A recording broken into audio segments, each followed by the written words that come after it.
Private stablecoins are actually pretty simple in concept. A regular stablecoin tries to keep its value close to $1. A private stablecoin tries to do the same thing, but without exposing your entire financial life to the world. And that distinction? It matters a lot. A normal stablecoin answers the question, can I hold and move something worth about $1? A private stablecoin answers a very different question. Can I hold and move that dollar without every wallet, bot, exchange, government, data broker, competitor, scammer, and AI surveillance system permanently mapping my behavior? From a founder's perspective, privacy isn't just a nice-to-have, it's operational security. Public stablecoins are convenient, but they leak everything. Every single payment exposes your timing, your wallet links, your counterparties, your balances, your habits, your business relationships, and yes, even your mistakes. And once AI starts analyzing public ledgers at scale, transparent finance doesn't just mean open, it means permanent behavioral surveillance.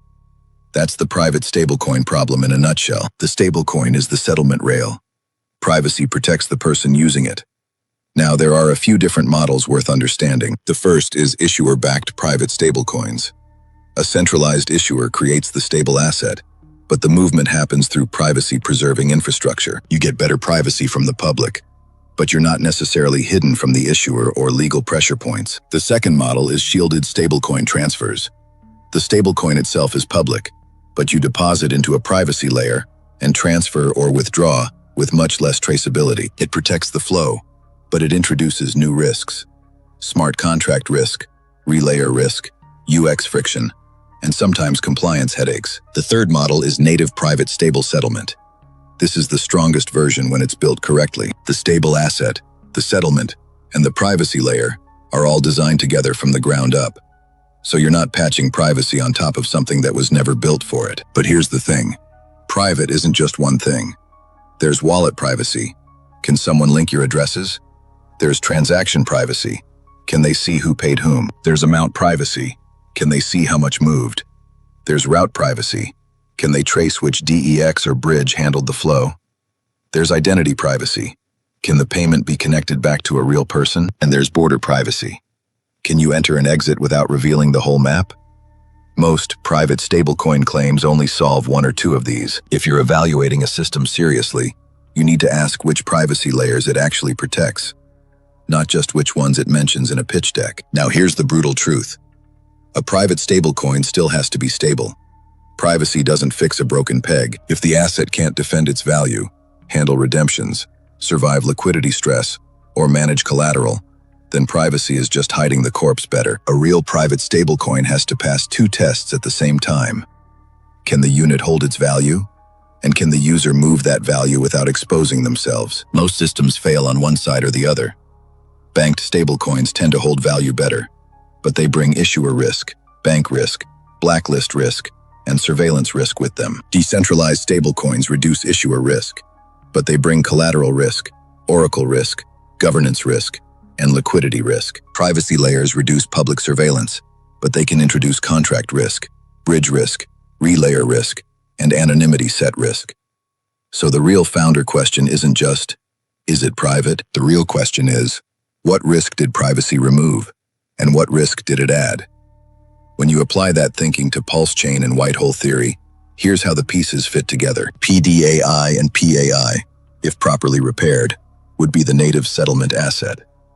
Tools like ProveX, Liberty Swap, and Railgun-style rails would serve as the privacy and border layer, and these aren't the same thing. They don't do the same job. PDAI settles value.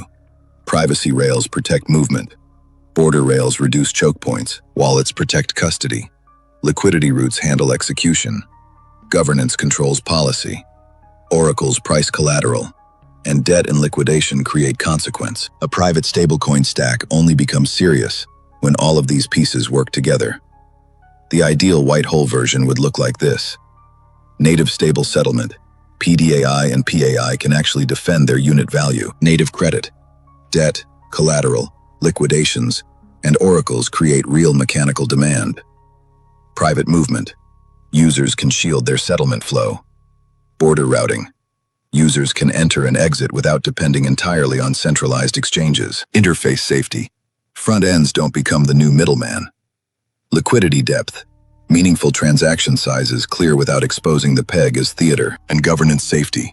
No reckless admin, oracle manipulation, or unchecked mint path can destroy the system. That's the full machine. Private stablecoins matter because public money becomes dangerous when surveillance gets cheap. If every payment you make is visible forever, your stablecoin isn't just money anymore. It's a confession stream. The future control surface isn't only, can they freeze your money? It's also, can they map you? Can they profile you? Can they predict your next move? Can they pressure your counterparties? Can they identify your treasury? Can they front-run your behavior? Can they connect your public wallet to your private life? A public stablecoin gives the system a window into everything you do. A private stablecoin tries to close the blinds. But let's be clear, privacy without stability isn't money, and stability without privacy is just a surveillance rail dressed up to look like freedom.